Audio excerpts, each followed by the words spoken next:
اچھا، اللہ کے بارے میں نے بتا دیا تھا کہ ہم اللہ کو جو ہے نا لاجک سے پہچاننا چاہیے. جیسے لاجک ہے، جس کو لاجک بولتے ہیں، جس کو منطق بولتے ہیں، منطق سے پوچھنا چاہیے. جیسا کہ ہم نے کائنات کی وسعت سے، کائنات کی پیدائش سے یہ ثابت کیا کہ کائنات موجود ہے. اب یہ کائنات جب موجود ہے تو ہماری منطق اور لاجک یہ چاہتی کا تقاضا ہے کہ یہ کائنات کہاں سے آئی.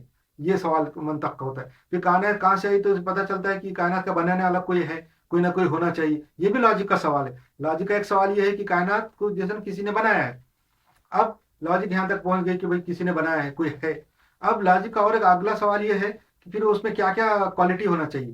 جس نے کائنات بنائی اس کے اندر کیا کیا صفات ہونا چاہیے، کیا کیا کوالٹی ہونا چاہیے.